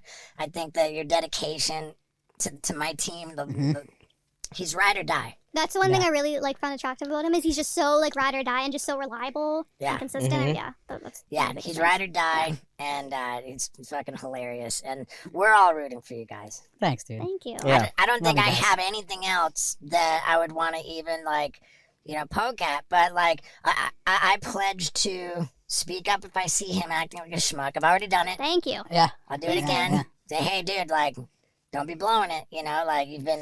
Yeah, I was listening to that guy Patrick Bet David talk about like what's the key to a successful marriage, and it was something along the lines of like, if you were to call or his 5 closest friends and your 5 closest friends, like if you called one of those girls and were like, fucking Vinny, da da da da da, they should have his back. The same as if Vinny were to call us and vent about something like you, we would give him shit. Yeah. Yeah. So it's like, you know what I mean? He said that's the kind of people you should surround yourself with, like, and we all have your Yeah. back Thank because you. we want this to work. Yeah. So it's gonna take a community. yeah. Okay, I love it. last question before we get to our bucket list winner. Yeah. Does he satisfy you in bed? He does. I will say lately, there's been a little lasting problem. Oh wow! Lasting. Yeah, dude. What, you come too quick? Coming quick. Too quick. But yeah, But aside, at first it's like, Well, okay, how- you're how lasting quick? too long, Like and a now minute. it's too quick. How quick? like a minute. Like a minute. Dude, that's pretty crazy. It seems like the other way around. I wish I could Like- last a minute. I mean, that's gotta be flattering. It's flattering, but it's also like, do something. Does like so 1 minute and then he starts snoring? Yeah.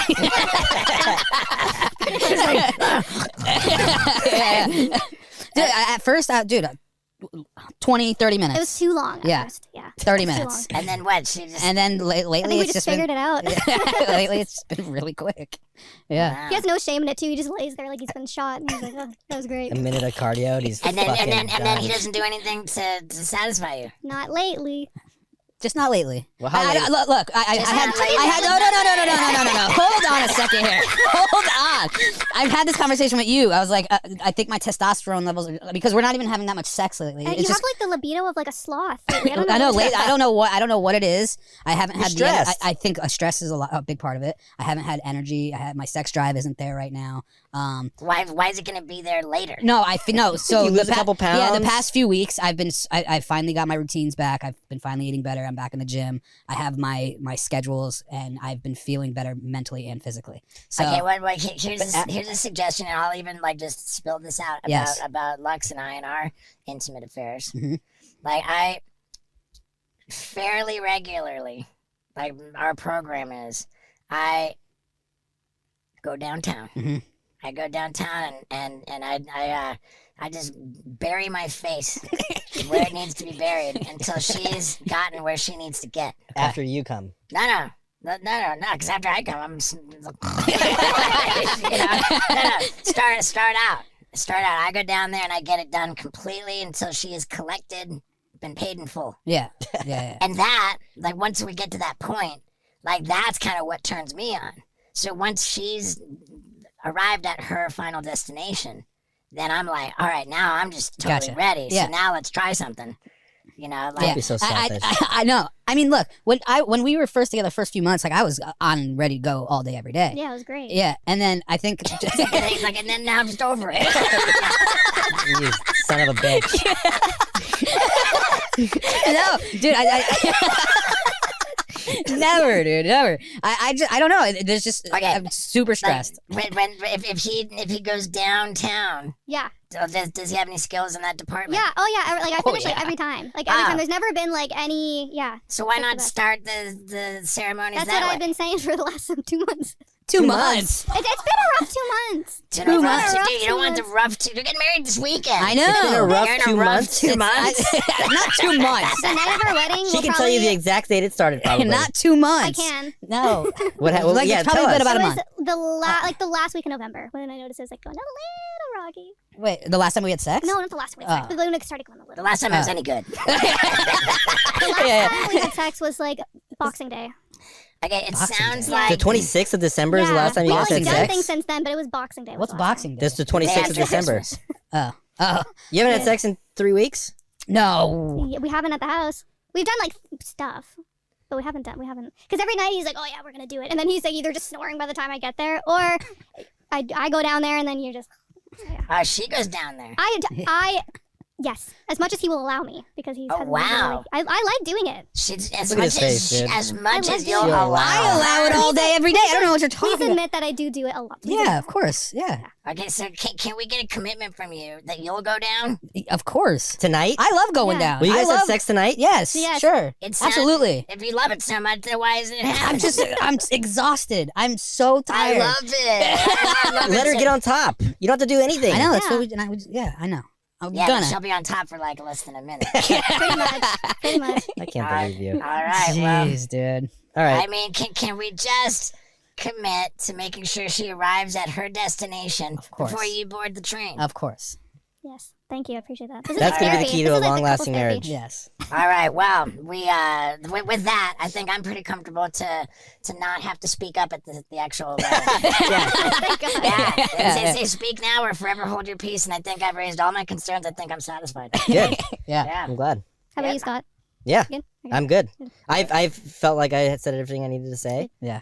and I can't wait for this weekend. All It's gonna be right. fun. And here's what a trooper Vinny is. We have so many goddamn podcasts in and around his wedding that he's doing them all. You know what I mean? Are you doing not the Chris Angel one? Yeah. Oh, you're gonna do that too? The day after. I want him to. Yeah. She's Yeah. a big Chris Angel fan. Which one? Oh, Which one would yeah. you rather not She's do? like, I want him to. I'm just so over this guy. He's not even eating my pussy on the wedding night. Which podcast would you like to not get out of, or would you like to get out of for your wedding? Anything after Chris Angel. I think that's it. Yeah. So you can do everything aren't you before. doing? You're doing. We'll hopefully have like 2 or 3 Penn more. and Teller or something. Yeah. Yeah. Yeah. All right. Well, you let us know, Yeah. No stress. Yeah. and thank you, Autumn. Yeah, Thank thanks you. for being here, Autumn. Yeah, thanks for having Yeah. me. Thanks, And baby. now, everybody, when I released and promoted my bucket list special, I announced on my social media pages that I was going to fulfill somebody's bucket list wish. And people submitted. There was one guy who is terminally ill and trying to set world records, Ian. raising money for cancer research. And his request was that he be on the Wild Ride podcast. And this guy's, I mean, dude, the video he made is classic. And he was by far and away the winner. So let's get to it. And ladies and gentlemen, Ian Ward, the bucket list winner. And Ian won with this fantastic, hilarious, and emotional submission where he explained that he has terminal brain cancer. Is that right? That's correct. I like your description of it. Makes it seem as though like I'm a jujitsu expert, and it's like this emotional submission where like Yeah. what's that film, The Warrior, where he's like breaking his arm and he's telling his brother, "I love you, man." There you Emotion. go. No mean- submission. That's me all over. It genuinely was by far and away the most compelling submission to the contest of all. And what was particularly fascinating is that I reshared your Instagram reel to my stories with you distinctively tagged, copied. And you didn't even acknowledge it. Homeboy's over here not checking his DMs at all. I'm like, yo, where you at? And it's just crickets. Then Isaac was like, DM'd you like, hey, like you win. It's crickets. That's why it's been like literally like 2 months with no winner. But you're not. You might actually not have been the only person that this has happened to. Are you? I know you're into UFC, but did you ever follow WWE? I've not followed WWE.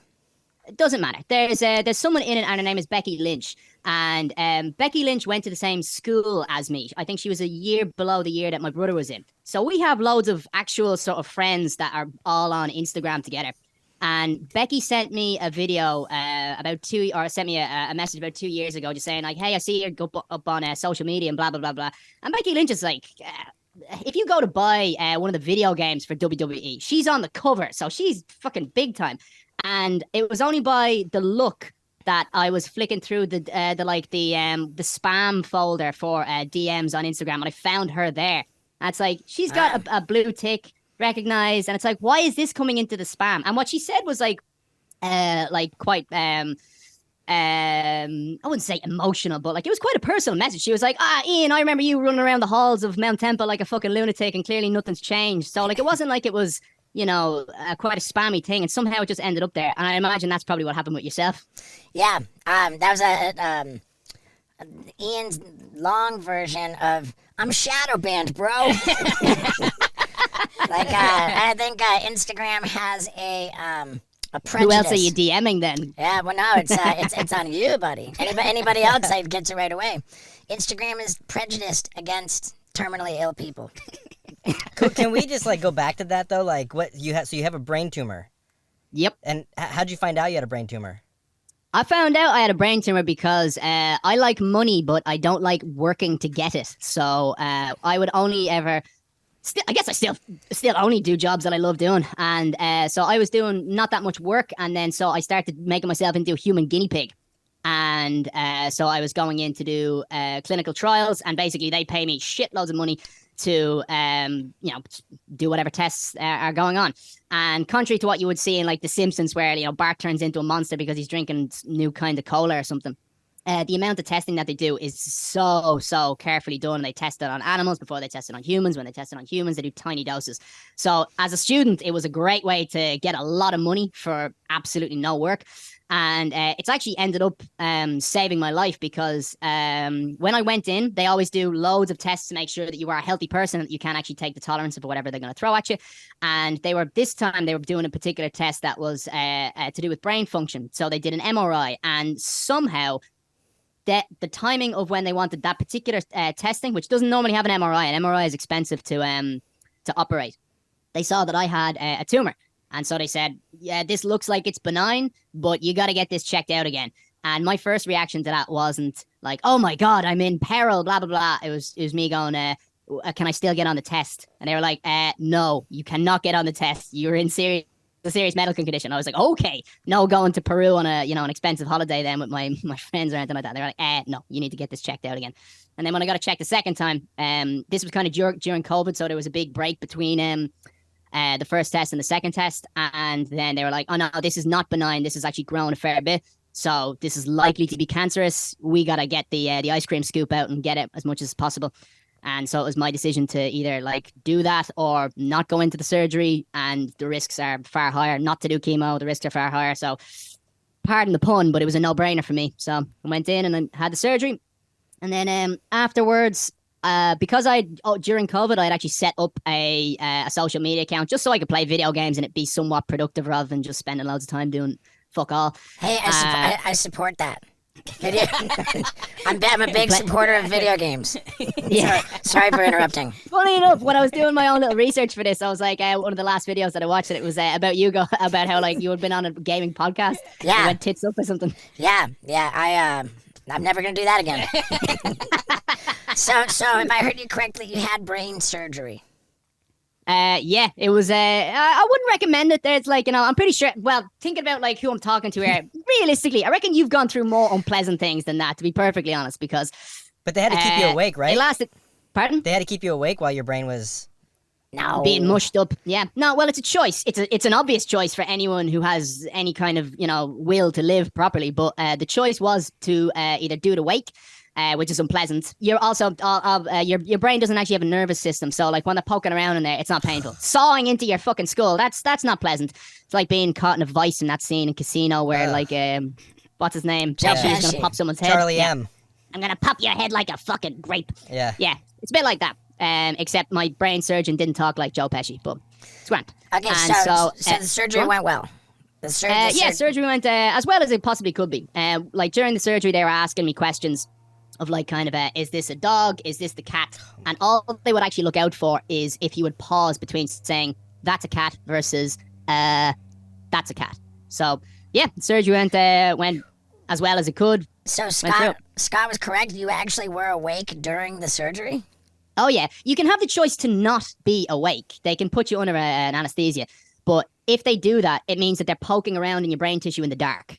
Whereas if you're awake, when they are asking you questions and you have that pause, that they have little prongs, and it's like they'll be pronging around. And if they're in a certain particular area in the brain tissue, and you are taking a moment to say a word, that means that it's active brain tissue. Whereas most of your brain tissue, that whole thing with like Einstein, where it's like, we only use 10% of our brain, and people are like, oh, what if we could use the whole 90%?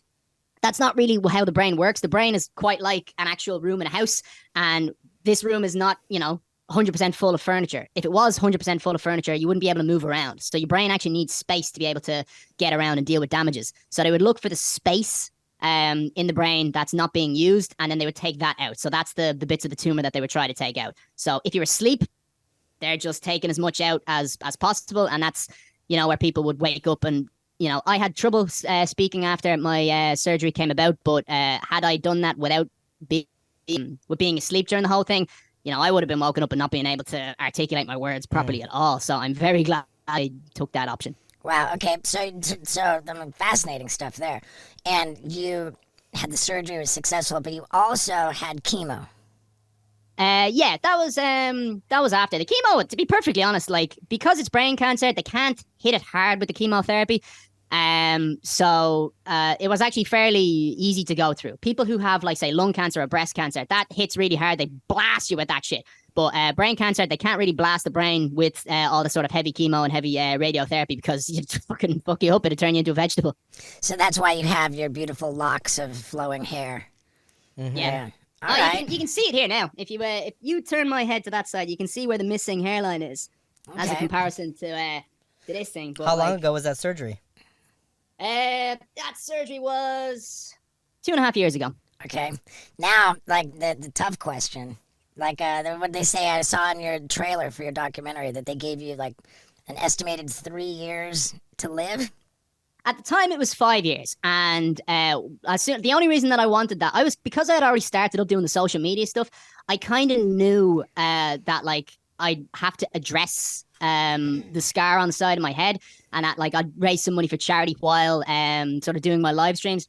And then so when we were asking about the dates, it's not like Breaking Bad where they give you a set time out there. You got to really, like, try and squeeze it out of them. The doctors are always like, we don't know. We don't want to give you a number. Everybody's unique. And I was like, nah, come on. So I kind of knew that I was making my way towards social media, and that I'd need a number to be able to sort of have as a foundation. So they said, all right, on average, the life expectancy for someone who went in with no symptoms and blah, blah, blah, blah, blah, is 5 years, in and around the 5-year mark. And then they were quick to jump in and say, however, people who come in with no symptoms, meaning that I didn't have headaches, I wasn't getting dizzy, I wasn't, like, slurring my words or falling over, losing my balance, people that don't have symptoms and come in and get a brain scan are usually, like, twice my age. So the fact that you are young means that you are in a completely unique realm. Our research might be accurate. You might live for 5 years, or you might live for 10. We really don't know. You might live for fucking 20. And so with that, I was like, okay, I heard 5. That's good enough. That's the biggest thing towards the sad story. And so from that is that's what I was going for. I was trying to fish it out of them. And then because I knew that is going to act like an emotional response, it's going to get more people to have eyeballs on me.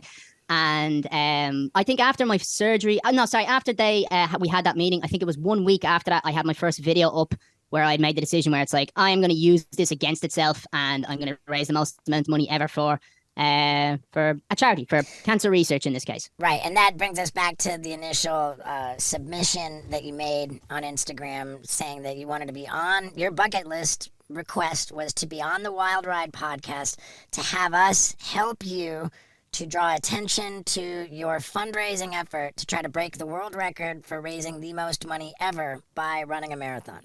Yep. You got that fucking memorized way better than I do. I get asked that all the time, and I fucking up constantly. How have you already run the marathon?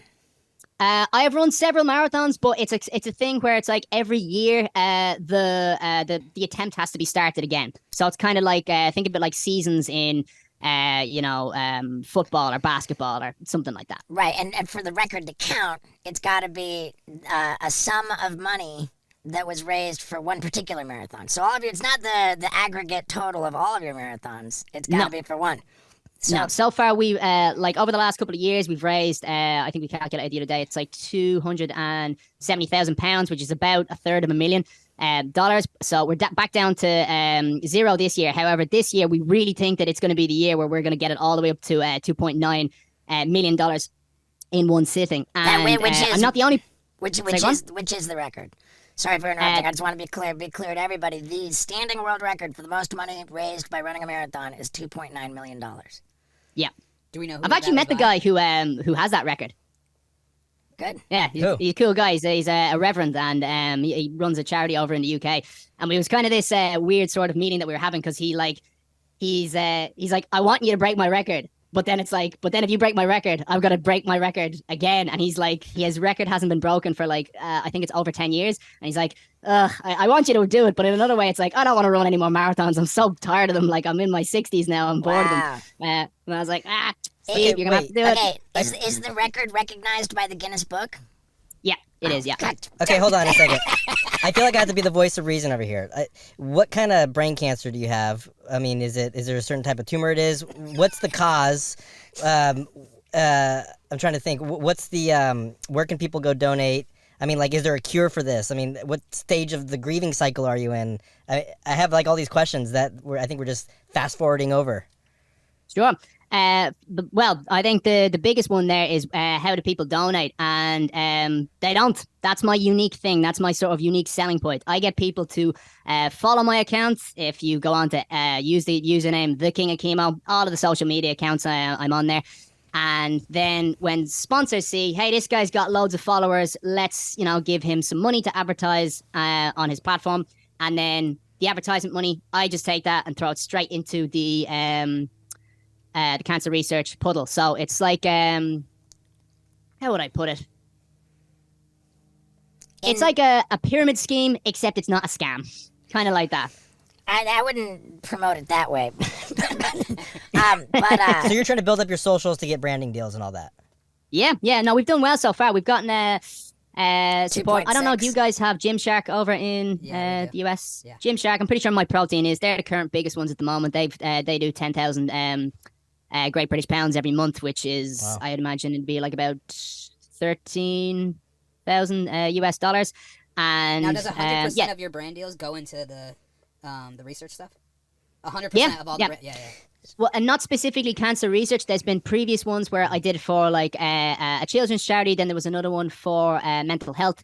There was was definitely one other charity that we were doing. Oh yeah, sorry, no, Movember is what I'm thinking of, which is also a cancer research charity. But yeah, 100% of all of it goes to a charity anyway. Okay. But at the moment, we have the American Cancer Society has actually, for this year in particular, they're saying that it's all going to be going into the American Cancer Society. And one of the big things that I'm very excited about is they have not only, I thought that they'd announced me as an ambassador. They've announced me as one of their champions, which is like I wear this crown thing as a piss take because it's catchy and it's sort of visually someone would have a look at my profile and kind of think, who's this fucker wearing the crown? And then hear the story, it's like, oh, okay, he's not up his own hole as much as it would seem. But like, same thing has happened with American Cancer Society, where it's like, yes, you are the champion of our charity cause. It's like, all right, I'll take that. Oh, I won't say no to that. That's great. If you're donating 100% of all of the revenue that you're bringing in from your brand deals, from your donations, then like, what are you doing to feed yourself? Like, do you have a job? No, not anymore. I used to be on what's called, I think, welfare. That used to be what I was on. However, once I got the contract with My Protein, thankfully, someone I know, one of my family members, they were getting on to me and was like, Ian, even if you are giving all of that to charity, because you are still in control of it, you have to come off. It's called universal credit over here. And then so I was kind of like, oh, God, how the fuck am I going to pay the rent? And I simply just put on a subscription list on my Instagram. And straight away, a lot of people were like, subscribing to that, and now I have enough to get by. I need to ask them if they like kind of a few more members would get on, because currently it's like £1,000 a month, which is not really enough to push by, but I'm sure it will increase at some point. So I'm not like skint. I'm able to get by. Skint, what a great English word. Well, I'm from Ireland, you bastard. There you go. I do follow you on Instagram. I just jumped on there. It's the Chemo King. The king of chemo. God But damn it. I assure you, you are not the only person that has ever mixed it up. I've had many people that have tried to like the amount of cancellation things that we've had to try and add on to the channel for people trying to pretend to be me, which is so creepy. Wow. Okay, so the King of Chemo. Yeah. And you'll know it's the right one because it's sitting at 2.6 million followers on Instagram. And the idea here is to gain as much social media following so that we can do more to help cancer research. Instagram is, I would assume, is your biggest page? Nope, TikTok is the biggest one. I think that's at 4.8 million. And YouTube, I reckon some people would look at YouTube and think like, no, that's probably a fake account. But for some reason, YouTube isn't doing great. So YouTube is at 20,000, and then TikTok is at 5 million. But the King of Chemo, if you put that down, those are the usernames. Same Twitch, Twitter. Oh wait, no, what's it called now? X. But yeah, those are the big ones. The big thing that we're going to be doing in 2024 that's really going to start like getting a lot of attraction and hopefully even making like possibly a documentary that makes it to Netflix is we're going to be doing 7 marathons in 7 different continents on 7 different days. So we're going to be going to Antarctica, we're going to be going to Africa, North America, South America, all the way around the world in 7 days, doing 7 different marathons. Wow, you're going to do them on... We kind of think that's going to be like the final thing where it's like end of the last one is going to be when we're trying to accumulate all of the money together, and that's when we're going to really try and have the world record fucking smashed. That's epic. And you're talking about 7 consecutive days on 7 different continents? I'm not looking forward to doing it. I mean, never mind running the marathon. I don't even know if it's feasible to get to 7 different continents. Yeah.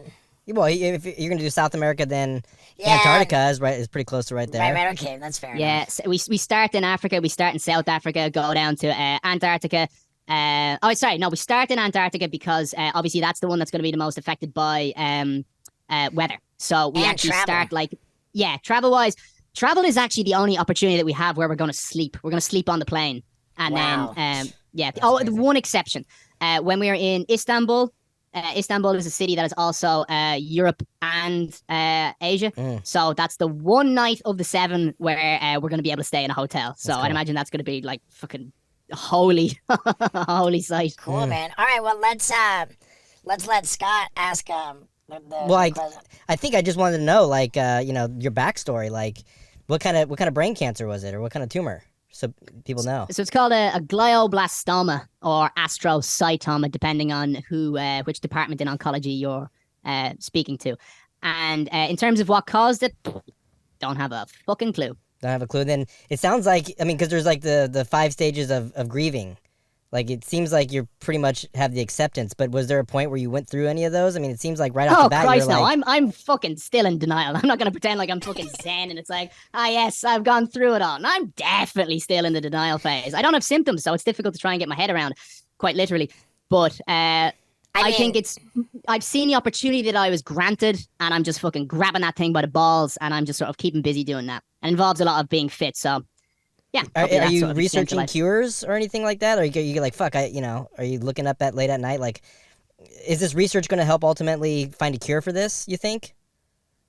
The way I've always thought about it is the longer that I can stay alive, the longer the opportunity is that some clever bastard is going to find out a way to actually help out with the a legitimate cure. Now, at the moment, there's loads of different sort of anecdotal medicines that are around, or sort of ways to live your life, and I try to adhere to quite a lot of that because my sort of rule is if it doesn't have side effects or side effects that are like a positive thing, then I'll take the drug or I'll do the thing. So ice baths, lots of exercises, long-term fasting, turmeric, just ingesting turmeric, soursop, it's shitloads of stuff like that. And unless it has a side effect where like turkey tail mushroom is one, And there's a side effect to it that some people get, like bad bowel disorders, like just fucking, feeling cramps and farts and that sort of thing. So that one is more kind of like, I won't try that one. But everything else, I'll do it. Yeah. I mean, it's crazy because I just turned 40, and I think at that turning 40 phase, it's like, wow, I'm 40. So you have like this existential like crisis, not really, but like you're thinking about life. What's the meaning of it? Like am I going to die soon? What's my life have meaning? You haven't thought about anything like that. In that regard, yeah, I've definitely done that, because that's one of the reasons why I've sort of have this this huge drive. Like, I've often told people that it sounds like an absolute fucking mental thing to say, but cancer gave me a huge amount of clarity that I had never had, and a focus that I've never had before in my life, where it was just like, this is my goal, this is what I want to achieve. I don't really want to achieve anything else. Whereas like moving up through my 20s and through my 30s, I was working in a gym. I was doing I like working with kids, like teaching them basic sport movements, and it was fun. I liked my job. I still kind of do it in its own way, but I did start getting this like itch in the back of my mind where it's like, where is this going? Are you going to be doing this your whole life? This is like you're going to run out of steam with this fairly soon. And then the brain cancer came along. And I just kind of had the idea, the thought of it. And as soon as I thought of it, it was just like, do that. Fucking don't focus on anything else. That is the number one goal. Go for it. And it kind of reminded me a lot of, did you ever see that, the documentary about Dr. Dre? And it's The Defiant Ones? Yeah. Mm-hmm. Yeah. Dr. Dre is getting interviewed. And one of the things he says in it is like, oh yeah, as soon as I was a baby, like my first memories were music, and there was nothing else in my life. It was just music. I was just had the blinkers on, and it just he kind of felt sorry for people that didn't have that same sort of passion for something, whatever it may be. And I remember watching that for the first time and thinking, "Fuck, he's right. I don't know what I want to do with my life. I feel like I'm twiddling my feet in the paddle pool here." And then on came cancer, and now I'm Dr. Dre. Basically. All right, last question. I was talking to this guy who was a drug dealer, and he got diagnosed with something. He thought he was going to die, and he was the question was, I guess let me just ask you this: how much pussy are you getting for like sympathy puss? Zero. Yeah. Nah, that is Hollywood bullshit. So I used to be like, doing all right, and then when I had cancer, it was like sort of, once I came off radiotherapy and I started looking normal, I was like, all right, I'm making a like dating profile here or whatever. Am I going to announce I have cancer, or am I going to not announce it? And then like kind of, because I like, I'm in my 30s now. I've dicked around enough that I don't really give a shit about like, just having a one night stand. I like a relationship. And so it was like, you're going to need to fucking tell them at some point. I'm pretty sure they're going to find out. And so it was like, do I tell them now? Do I not? And it was like, all right, I'm not going to tell them. And, lots of matches or whatever. And then, okay, I'm going to tell them, because matches, dates, meeting, and then the conversation would come on to cancer at like, date 2, date 3, whatever. And then it's like, hey, I just don't feel the spark is there anymore, or something like that. And I was like, yeah. And then like, they didn't want to say, hey, look, you're going to fucking die. I'm not getting love emotionally invested in you, because like, I'm going to cut you off now, because what am I going to do? Marry you, and in 6 years time, you die? I'm not getting involved in that, which is sensible. I mean, like, it's horrific, but at the same time, it's like, that's life. Time to become a slut. Yeah. Yeah. Again. I mean, my dog's literally named Kinky, so I think that says enough about who I am and what I'm about. Yeah, you just gotta get over that stupid. Ah, man. All right, brother. Well, shit, dude. We're stoked to support the cause. Candidly, I'm stoked that it was such a light lift to, give somebody their fulfill their request. And you genuinely were by far the most compelling, the funniest, the most. How many entries did you have? Not that many. Wow. not that many, and they're really, there was like the distant second was a guy who said, man, dude, I just got sober, and I'm just like, before I got sober, I went to a UFC event, and like I just blew it. I acted like a schmuck, and like whatever, I caused all these problems, and I want to like get it right, and and I was kind of sympathetic because I'm supportive of sobriety, and you love the UFC. And I love the UFC. Yeah. But that wasn't as meaningful. I thought you were talking about yourself for a second there when you were saying I genuinely did. It's like, no, but, I see how you'd like sort of emulate with him. Right, yeah. But this was just so much more meaningful. For sure. Okay, so everybody get on the King of Chemo, TikTok, Yep. Instagram, Facebook, X, YouTube. Yeah, it works. OnlyFans. Also, if any people, so like as I was saying, that's the most important thing is to get the numbers, which leads to the subscribers, and then I give all of the subscriber money straight in. So if you are poor, you can still absolutely support the channel. But if you're the kind of person who's like, I don't have time to fucking flick through all that thing, I just want to give someone some money. If you go onto the American Cancer Society, their own website, we're going to be setting up the world record sort of money goal. And even if you're not able to pay onto that yourself, if you go on, you can kind of just see like there's going to be a thermometer showing like how close we are to breaking the world record. So there's options if you want to donate yourself or whatever you want. It's open. Love it, man. Cool. Love it, dude. I'm a fan. You're fun to talk to. Like, you got a great cause. You make great videos, great production value in the stuff you do. So really, like, everybody check out the TikTok, the Instagram. Like, you're making great content. Yeah, And- well, that's the goal. Thanks for helping out, man. Yeah, let's all join Get together. me on Jackass next time. Yeah, we're gonna kick cancer square in the nuts. That's right. Fuck cancer. Cancer. Yeah, get someone. Well, actually, like this. Obviously, this is not related. But did you ever see that episode of South Park where they're kind of taking the piss out of Kurt Russell, and he's like, No. it's a really old one, so you wouldn't know. It's like Kurt Russell has. Oh, sorry, not Kurt Russell. Russell Crowe, and it's like, oh, I'm Russell Crowe. Oh, I'm going around the world fighting people and having fun or something. It's like, right. We're gonna beat up cancer, but we couldn't find cancer, so we gotta beat up a cancer patient. And it's like Russell Crowe is fucking huge, and he like beats up this cancer patient who's like, gaunt, and the rest of it. He's like, ooh, like this. And so I was saying, like, if ever I get the opportunity to like come in front of Russell Crowe, I'll be like, hey, look, man, would you do what you did? Not you, but like, would you do what Kurt Russell did in Russell fucking Crowe? Jesus Christ, how many times am I gonna get that wrong?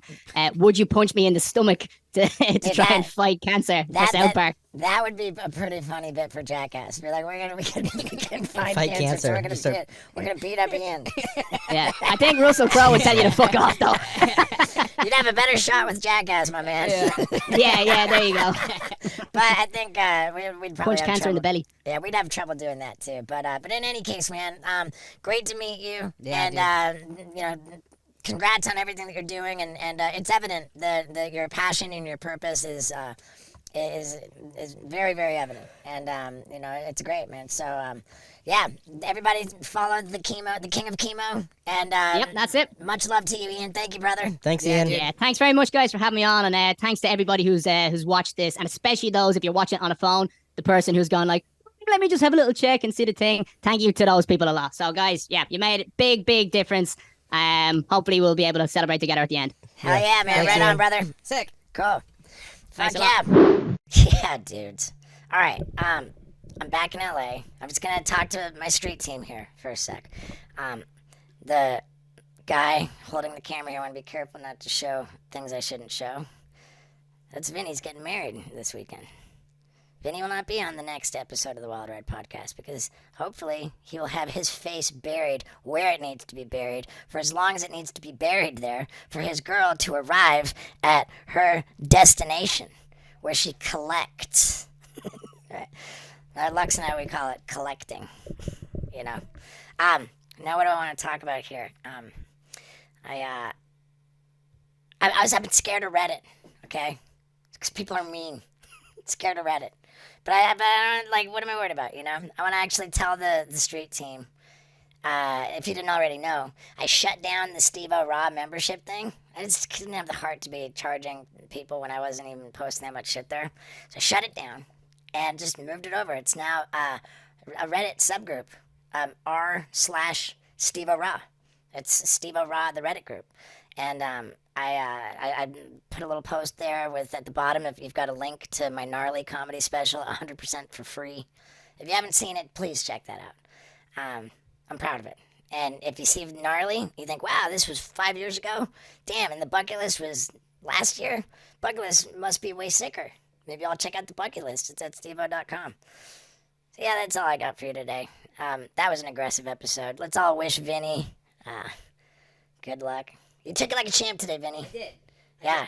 I was happy with it. Yeah, you. I mean, dude, we put it all out there. We didn't hold any punches. We were aggressive. All right, everybody, I love you. Good deal.